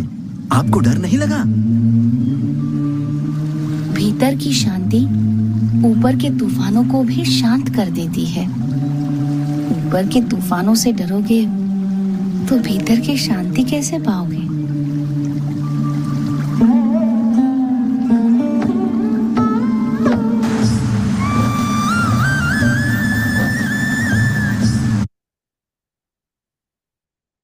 তো যাই হোক, সবাই কি দেখেছেন? আশা করি সবাই দেখেছেন। আমি জানি না যারা বুঝতে পেরেছেন কিনা আসলে মূল মেসেজটা কি ছিল। তাদের যে মূল মেসেজ, এটা স্বামীনারায়ণ নামে একটা আশ্রম আছে ভারতে, ওখান থেকেই তৈরি করা স্বামীনারায়ণের যেটি মুভি আর কি। তো সেখানে এটাই বলেছে, খুব চমৎকার লাস্টে দুটো কথা, যে ভেতরকার মানে শান্তি, হুম, ভেতরের শান্তিটা আমাদের বাহিরের যত তুফান হোক, যত রকমের অশান্তি বিষয় হোক, সবকে শান্ত করে দেবে। আর বাহ্যিকটাকে যদি আমরা ভয় পেয়ে যাই তো ভেতরে শান্তি পাবো না কখনো। এবং এটা পুরো চাক্ষুষ এক্সাম্পল দিয়ে দেখানো হয়েছে। তো ভিডিওটা দেখানোর উদ্দেশ্য এটাই যে আমরা আমাদের মনকে কিভাবে শান্ত করবো স্টেপ বাই স্টেপ, সেটাই হচ্ছে অ্যাকচুয়ালি মেডিটেশন। তো যাই হোক, আমরা অনেক থিওরিটিক্যাল কথা বললাম, এবং সেই কথা তো চলবেই। এই ঘরানার অনেক কথা রয়েছে, অভিজ্ঞতা সিদ্ধ কিছু কথা রয়েছে অবশ্যই, সেটি আমরা স্টেপ বাই স্টেপ আর একটু পরবর্তী স্টেপে হয়তোবা জানবো। তো আমরা প্রথমে আমরা যারা রাজযোগ যদি কেউ করতে চান, তো আমরা 7টা সেশন রেখেছি। এই 7 সেশনের মধ্যে আমরা ধীরে ধীরে আপনাকে, যারা একদমই নতুন তাদের জন্য হয়তো একটু কষ্ট হয়ে যাবে ধরাটা, আর যারা দীর্ঘদিন ধরে চর্চা করছেন তাদের জন্য টিউনিংটা করাটা সহজ হয়ে যাবে। টিউনিংটার মাধ্যমে হচ্ছে প্রথমত আমরা আমাদের শক্তিকে, শক্তিপুঞ্জকে জাগ্রত করব, এবং এই শক্তি কেন্দ্রকে জাগ্রত করে সেই কেন্দ্রে অবস্থান করে কিভাবে শক্তি দ্বারাই প্রবাহিত হয়ে স্টেপ বাই স্টেপ আমরা নিজেকে আপ টু ডেট করব, হিলিং করব, এবং ধীরে ধীরে কানেকশনটা, কলিং নাম্বারটা আমরা পাবো, কলিং নাম্বারটা খুঁজে পাবো। ঠিক আছে? এবং এটার অনেক রং রয়েছে, নানান রকমের রং রয়েছে, নানান রকমের কৃষ্টি রয়েছে। এটার আগে কিছু বেসিক আলোচনা তো আমাদের মানে থাকবেই, সে আলোচনাটা তো আমাদের অবশ্যই করতে হবে। সেটা হলো, আমাদেরকে প্রথমে আগে আলোচনার মধ্যে আনতে হবে যে আসলে আমাদের সত্তাটা কি। বিভিন্ন প্রকার সত্তা তো আমাদের রয়েছে, এবং একটা সময় আপনি অনুভব করবেন যে আমি এক পরম সত্তা। এই যে আমি উপরে লেখাটা একদম পোস্টারটা আমি নিজে ডিজাইন করেছি, একদম উপরে দিয়েছি আমি এক পরম সত্তা। এই পরম সত্তার যখন আপনি এটাকে মানে প্র্যাকটিস করতে করতে, বিশ্বাস করতে করতে, ভাবনা চিন্তা করতে করতে আপনি সেই রকম একাত্ম হয়ে যাবেন, আপনি এক পরম সত্তা রূপে আপনার অনুভূতি চলে আসবে। তখন আপনি বুঝবেন যে না, তখন মানে যেটা বলা হয় যে you are not a normal human being, আপনি ধীরে ধীরে একটা সুপার হিউম্যান বিং এ পদার্পণ করেছেন। ঠিক আছে, এই সত্তার অনুভূতিটা অনেক পরে আসবে। এটাকে বেদান্তের ভাষায় বলে যে একটা সময় মানুষ অহম ব্রহ্মাস্মি এরকম একটা বোধে চলে যায়, সে ভাবনার জগৎ, সে বোধের জগৎ, নানান রকম রয়েছে। এবং এইটা করতে গেলে আমাদের যে কোয়ালিটি, কিছু গুণ, অনেকে জিজ্ঞেস করে যে আমি এই যে কোর্স করতে গিয়ে আমার মানে কোয়ালিফিকেশনটা কি বা যোগ্যতাটা কি। তা আমরা বলি যে আসলে এটার মধ্যে কোনো রকম শিক্ষাগত যোগ্যতা, আমার অনার্স মাস্টার্স থাকতে হবে এমন কোনো কথা নেই। আমাদের প্রাচীন ঋষিরা তো বলা যায় জাগতিকভাবে মূর্খই ছিল, তার তো কোনো স্কুল কলেজ ইউনিভার্সিটি পড়ে নাই। এবং কিন্তু তারা যে জ্ঞানের সন্ধান পেয়েছে, তো সেই জ্ঞানটা এখন বিশ্ববিদ্যালয়ে চর্চা হয়। ঠিক আছে, বিষয়টা হচ্ছে এরকম। তো এই ক্ষেত্রে একটা কথা বলি যে একজন যোগী, যেহেতু আপনি একটা রাত যোগ প্র্যাকটিস করবেন, এটা একটা আধ্যাত্মিক অনুশীলন যেটা আপনাকে নিয়ে যাবে অনন্ত আনন্দলোকে, তাহলে সেই যোগ করতে গেলে আপনার তো প্রথমে আপনি যোগী হবেন, এটা হচ্ছে আপনার প্রথম সংজ্ঞা। ইউ উইল বি অ্যান যোগী, হ্যাঁ, আপনি একজন যোগী হবেন। এবং এই যোগী করতে গেলে কি হয়, একাকী নির্জন স্থানে আপনাকে অবস্থান করতে হবে। একাকী নির্জন স্থানে বলছে রহস্য স্থিতাহা সতত আত্মানম, মানে কি করতে হবে, নির্জন স্থানে থেকে সংযত চিত্তে, সংযত দেহ এবং আকাঙ্ক্ষা শূন্য ও পরিগ্রহ শূন্য এবং চিত্ততে সতত সমাধি অভ্যাস করাতে হবে। তাহলে এগুলো কোয়ালিটি আপনার এখানে ওই স্কুল কলেজ বা বিশ্ববিদ্যালয়ের যে পড়াশোনার চেয়েও আপনি কতটা সংযত, কতটা দেহ মানে দেহগতভাবে সংযত বা চিত্তগতভাবে সংযত, আকাঙ্ক্ষা শূন্য কতটা বা পরিগ্রহ শূন্য, এটাও কিন্তু নির্ভর করবে আপনার স্তর। তো অনেকে বলে আমার কাছে যে উনি একটা শক্তি নিতে চান, আধ্যাত্মিক টিউনিং, হ্যাঁ, এই শক্তিটাকে সে প্রয়োগ করতে চায় বিভিন্ন জায়গায়। তো এটা একটা আকাঙ্ক্ষা, একটা উদ্দেশ্য তো থাকেই। তো সেই উদ্দেশ্যটা যদি সৎ হয়ে থাকে, এটা যদি পরম লক্ষ্য হয়, তাহলে সেটা ভালো। আর কেউ যদি ভাবে যে আমি একটা শক্তি নেব, একটা শক্তি দ্বারা টিউনিং করব, সেই শক্তিটাকে আমি কাজে লাগাবো, হ্যাঁ, সেটাও সম্ভব অবশ্যই, তবে সেটা আমরা এটাকে আধ্যাত্মিক ভাষায় নিকৃষ্ট বলে থাকি। যোগীর অনেক রকম অনুভূতি আসে, নানান রকমের বিভূতি আসবে সময় সময়ে, যদি সঠিকভাবে সেটি করে যায় আর কি। এবং এই বিভূতিগুলো হচ্ছে আমাদের সাধন জগতে গৌণ। সাধন জগতে মুখ্যটা কি? তাহলে সাধন জগতে মুখ্য হচ্ছে আমাদের আত্মিক পরিশুদ্ধতা অর্জন করা। আমি আত্মাগতভাবে কতটুকু পরিশুদ্ধ, কতটুকু পিওর, সেলফ রিয়েলাইজেশনটা আমার কতটুকু হয়েছে, সেটি হচ্ছে মুখ্য। এই জন্য আমাদের ওই ছোটখাটো গৌণ বিষয়গুলোকে উপেক্ষা করে আমাদের সামনের দিকে এগিয়ে যেতে হয়। হুম, এটা হচ্ছে মূলত রাজযোগের মেইন কোয়ালিটি। এবং চিত্তকে সতত সমাধি অভ্যাস করাতে হবে। সমাধি মানে কি, যে আমি ওই জগতে ঢোকার পরে আমি সেই জগতে রয়ে যাচ্ছি, আমি আসতে চাচ্ছি না, তখন আমার টাইম এন্ড স্পেস কোনো কিছুই আমার কাছে বোধ হচ্ছে না, সময় তো নেই। হ্যাঁ, এরকম অনেক রকম অনুভূতি আসবে ধীরে ধীরে। ঠিক আছে, তো এই রাজযোগের ভেতরে আমরা আস্তে আস্তে প্রবেশ করব এবার। আপনাদের আহ অনেক রাত হয়ে গেছে, আমি জানি না কত সময়, আসলে এটার ভালো লাগে আলোচনাগুলো আমার কাছে, কখন যে কোন সময় চলে যায় ঠিক বুঝতে পারি না। হুম, তো এই রাজযোগ 7টা সেশন হবে, 7টা সেশনে আমরা প্রথমে প্রাইমারি কিছু ম্যানুয়াল দেব, কিছু প্রাণায়াম থাকবে যেটা আমাদের নাড়ি শোধনের জন্য। সেই প্রাণায়ামের সাথে কিছু আসন, কিছু নিয়ম কানুন তো আছেই, একদম বেসিক নিয়ম কানুন, খুব একটা কঠিনও না। প্রথম রিকোয়ারমেন্ট হচ্ছে আপনার একটা পরিবেশ তৈরি করতে হবে আপনার বাসায় বা যেখানে আপনি এগুলো চর্চা করেন, ওইটার পরিবেশটা যেন থাকে ধ্যানের পরিবেশ, জ্ঞানের পরিবেশ। একটা নীরব নিস্তব্ধ একটা রুম, মোটামুটি আলো বাতাস যায়, এগুলো তো জানেন, যারা মেডিটেশন যুক্ত তারা জানেন। এটা থাকতে হবে এবং এটা নিয়মিতকরণ, অর্থাৎ প্রতিদিন এই 7টা সেশন চর্চা করতে হবে। একটা টাইম টু টাইম আমরা বসবো, এবং সেখানে আমরা প্রথমে কিছু থিওরিটিক্যাল আলোচনা করব, ধীরে ধীরে প্র্যাকটিক্যালও থাকবে পাশাপাশি, এবং একটা সময় গিয়ে আমরা সম্পূর্ণ প্র্যাকটিক্যালি হবে সবকিছু। তারপরে আমরা আমাদের শক্তির চ্যানেলগুলো আমরা খুঁজে পাবো, সেখান থেকে আমরা টিউনিং করব এবং টিউনিং ধারায় আমরা যুক্ত হব আর কি, সেই যুক্ত ধারায় আমরা এগিয়ে যাব। এই হচ্ছে মূল কথা। তো এবার আমি আপনাদের কাছে কিছু প্রশ্ন জানতে চাচ্ছি। অনেকক্ষণ তো আমি বললাম, এবার আপনারা বলবেন, আমি শুনবো। কারো কোনো প্রশ্ন থাকলে বলতে পারেন। আজকে খুব একটা প্র্যাকটিস আর করাচ্ছি না, যেহেতু প্র্যাকটিস করতে গেলে আমাদের একটা সময়ের ব্যাপার আছে। আমরা প্রত্যেকটা প্র্যাকটিস 20 থেকে 30 মিনিটস প্র্যাকটিস করি। 20 মিনিটসে টিউনিং হবে, 30 মিনিটসে টিউনিং হবে। তো 30 মিনিটস করতে গেলে এখন অনেক সময় লেগে যাবে, রাত হয়ে যাবে। তাই আজকে আর একদম করছি না। তবে এইটুকু কথা দিচ্ছি বা এইটুকু আপনারা আশ্বস্ত হতে পারেন যে এখানে আসলে আমরা নিজেদেরকে চিনতে পারবো। আমি কে বলছে না, ওই যে সক্রেটিস বলেছে, নো দাই সেলফ। আমরা নিজেকে চিনতে পারবো, এবং এই নিজেকে চিনতে পারলে তো দুনিয়া চেনা হয়, জগৎকে চেনা হয়। সেই পরম সত্তাকে ধীরে ধীরে জানা যায়। যাই হোক, তো এই হচ্ছে কথা। এবার আপনারা কোনো প্রশ্ন থাকলে বলুন, আমি চেষ্টা করবো আমার সাধ্যমতো উত্তর দেওয়ার।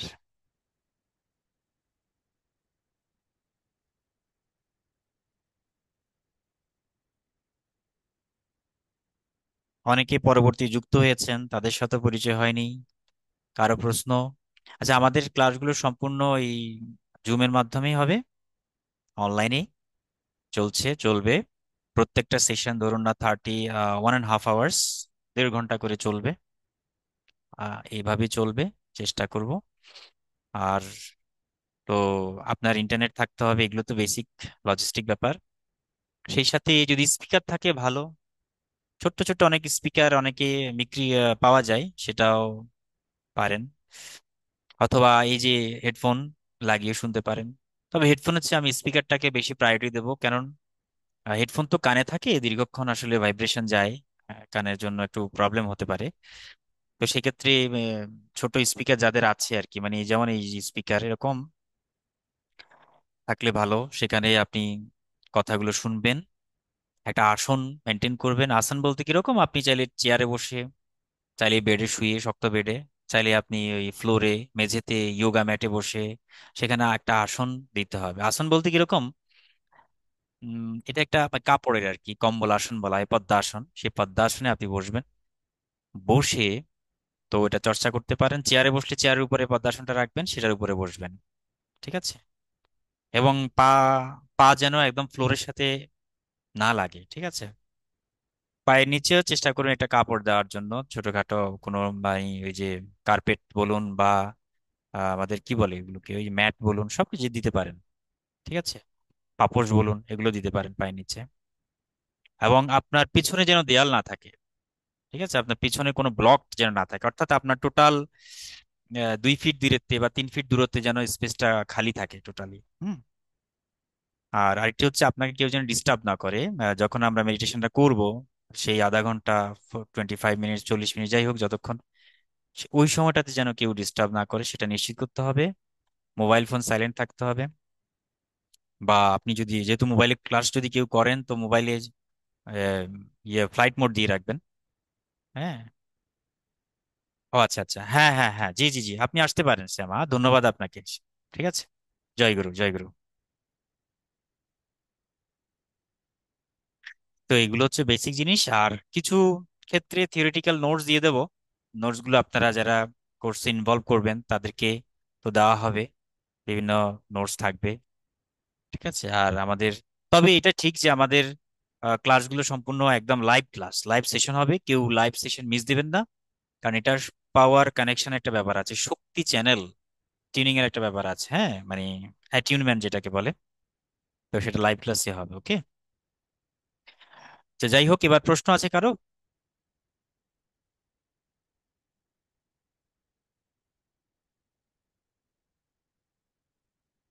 আছে কি প্রশ্ন? সবাই কি শুনতে পাচ্ছেন আমাকে?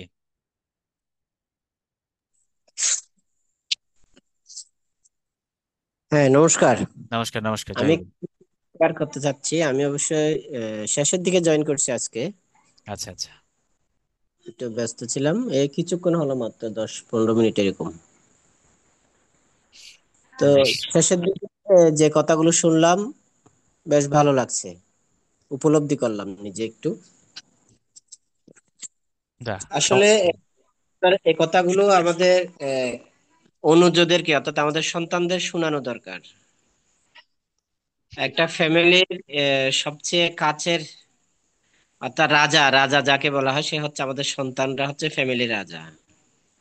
কারণ আমি যেটুকু উপলব্ধি করছি আর কি এইটুকুর জীবনের মধ্যে, কোনো বাচ্চা যদি অসুস্থ হয়, ফ্যামিলির সকল মেম্বারই অসুস্থ। হ্যাঁ। হ্যাঁ। হুম।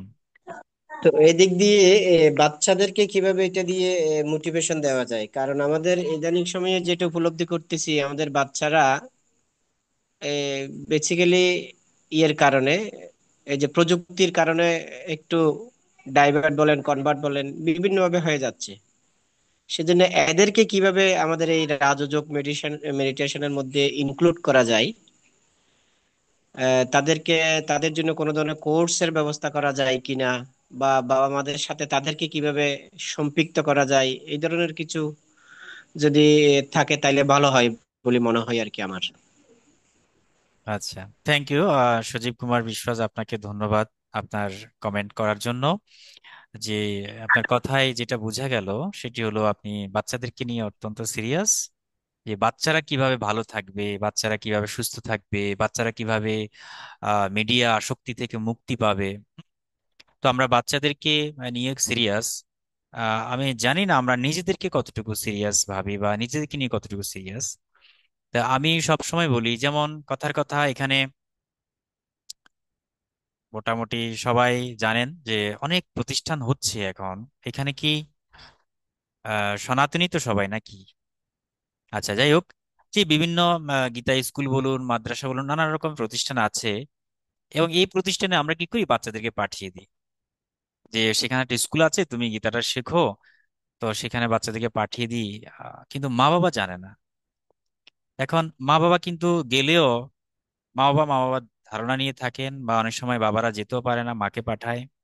হ্যাঁ, কারণ আমি একটা কথা বলি সব সময়, সোজা কথা, সেটা হলো যে গৃহে বাবা মা নিত্য পাঠ করেন, নিত্য আলোচনা করেন, মেডিটেশন নিজেরা চর্চা করেন, তো বাচ্চা দেখে দেখে অটোমেটিকলি আপনার পথে চলে আসবে। আপনাকে বলতে হবে না "এই তুমি এটা করো"। আপনি শুধু বলবেন "হে বাবা তুমি দেখো আমি কি করি"। দেখবেন পরদিন থেকে আপনাকে ফলো করা শুরু করবে।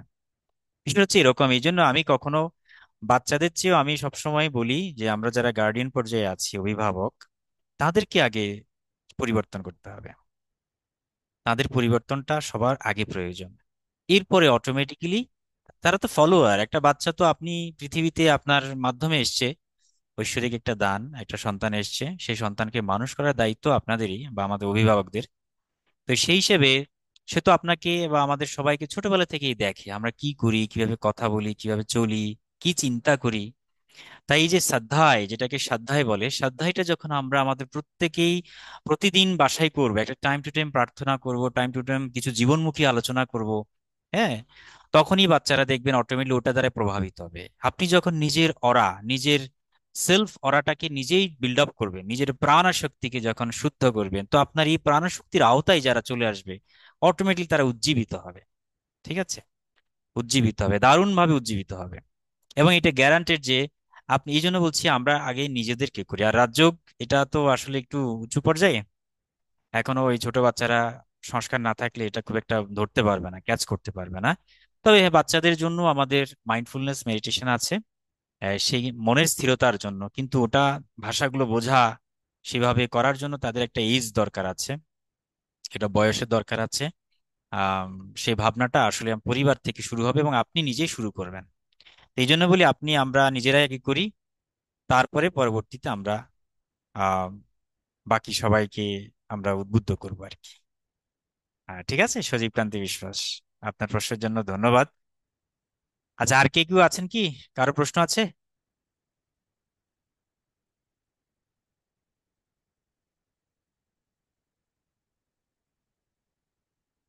অসীম রয় পঞ্চগড়, আচ্ছা আপনার সাথে পরিচয় হয়নি। আপনি, কোনো প্রশ্ন আছে কারো? আচ্ছা, কারো যদি প্রশ্ন না থাকে তো তাহলে আমরা আজকেই আমাদের সেশনটা শেষ করতে আমরা চেষ্টা করব। আর আরেকটি প্রশ্ন হচ্ছে, আমাদের যেহেতু রাজ্য একটা 7টা ক্লাস চলবে, একটা সময় এখানে লাগছে নানান রকমের, তো আমরা ন্যূনতম একটা ফি নিয়ে থাকি, যে ফিটা অত্যন্ত নগণ্য বলা যায়, আমাদের যে জ্ঞানগুলো আমরা পাবো আর কি। এবং সেই ফি হিসেবে আমরা বাংলাদেশি অর্থায়নের টাকাতে 1500 টাকা একটা চার্জ আছে। এটা রাজযোগের একটা কোর্স ফি আর কি বলা যায়।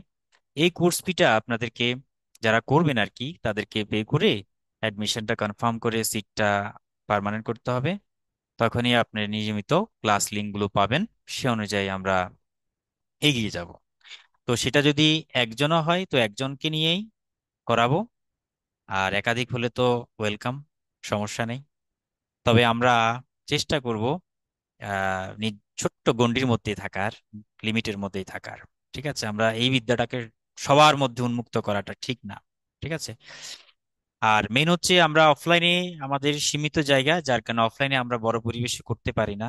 ছোট পরিবেশে 5-10 জন ছোট পরিবেশে অফলাইনে করানোর চেষ্টা আছে সামনে, যারা একটু হাই লেভেল অ্যাডভান্স লেভেলে যাবেন আর কি, আর রাজযোগের তাদের জন্য শুধু। ঠিক আছে। আচ্ছা, একটা প্রশ্ন করেছেন কে, সেটি হলো সুকান্ত সেনগুপ্ত। আচ্ছা, কবে কবে ক্লাস হবে? আমাদের ক্লাসগুলো বিশেষ করে ফ্রাইডে, স্যাটারডে, মানে বন্ধের দিনগুলোতে আর কি, যাতে আমরা, কারণ মেডিটেশন করার জন্য তো একটা মানসিক স্থিরতা প্রয়োজন, তো আমরা তাড়াহুড়োর মধ্যে আমরা করতে পারি না। এই জন্য আমরা অফ ডে গুলোতেই ম্যাক্সিমাম নিয়ে থাকি। এবং 7টা সেশন তো আমরা একেবারে টানা প্রতিদিন করব না, আমাদের মাঝখানে 2-1 দিন গ্যাপ থাকবে। হ্যাঁ, 2-3 দিন গ্যাপ থাকবে, ওই 2-3 দিন আপনি চর্চা করবেন, আপনার অনুভূতি ফিডব্যাক গুলো দেবেন। তো পরবর্তীতে আমরা সেই নেক্সট সেশনটা নেব আর কি। এভাবে চলবে। আমরা এখনো শিডিউলটা এখনো আমরা তৈরি করিনি, আসলে এটা ভর্তি হওয়ার সাপেক্ষে সেই শিডিউলটা আমরা দেবো আর কি। তো আজকেরটা ছিল মূলত মেসেজটা জানানো। আজকের উদ্দেশ্য হচ্ছে যে আমরা একটা কিছু স্টার্ট করতে যাচ্ছি, ভালো শুভ সূচনা, সেই জন্য মেসেজটা আপনাদেরকে দেওয়া। এবং এই মেসেজটা এই জন্য উন্মুক্ত রেখেছি সবার জন্য, যে সে মেসেজটা পাবেন। আর বাকি সিদ্ধান্ত যা, সেটি হচ্ছে আপনার অনুভূতি, আপনার সংস্কার অনুযায়ী আপনি সিদ্ধান্ত নেবেন। ওকে, এই হচ্ছে কথা। কারো কোনো প্রশ্ন আছে আর?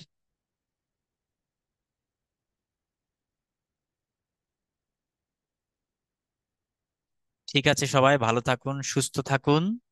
হুম। আচ্ছা, এই যে মানে মানে কবে নাগাদ হচ্ছে কি ফিটা পে করতে হবে? এটা অ্যাডমিশনের সময়, এটা তো এককালীন। অ্যাডমিশনের সময় আপনাকে পে করে অ্যাডমিশনটা কনফার্ম করতে হবে আর কি।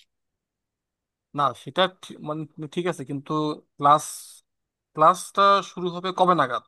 ক্লাসটা আমরা এই সপ্তাহে আর করছি না, মানে এই সপ্তাহে একেবারে 2-3 দিনের ব্যবধানে হবে না খুব একটা। ঠিক আছে, আমরা হয়তোবা এখন তো মাত্র আজকে হলো বৃহস্পতিবার, নেক্সট বৃহস্পতিবারে আমরা একটা সেশন রাখবো। নেক্সট বৃহস্পতিবারে, এই নেক্সট বৃহস্পতিবারের আগেই আপনারা চেষ্টা করবেন, যারা অ্যাডমিট হবেন তারা হয়ে যাবেন। এবার আপনি আচ্ছা, সেটা আগামীকালও হতে পারেন বা 3-4 দিন পর, যখন ভালো লাগে তখন। ঠিক আছে। আচ্ছা, আচ্ছা। আমরা থ্যাংক ইউ। প্রত্যেক বৃহস্পতিবারে আমরা এই সেশনটা রাখবো, কারণ বৃহস্পতিবার হচ্ছে গুরুবার, এটা বৃহস্পতির একটা হুম, দিন। হুম, হুম। এবং এই টাইমিংটা খুব ভালো, এই জন্য আমরা বৃহস্পতিবারে রাখছি আর কি।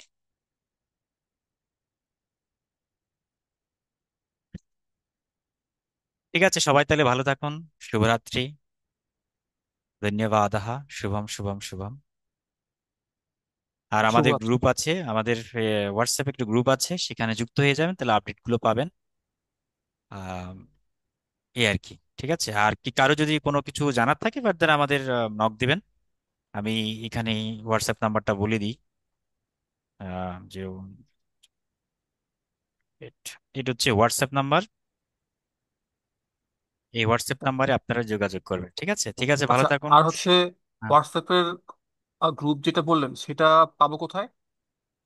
হোয়াটসঅ্যাপে নক দিলেই আপনাকে আমি লিঙ্কটা দিয়ে দেবো আমাদের গ্রুপের। আচ্ছা, ঠিক আচ্ছা। আছে। ওকে। ওকে।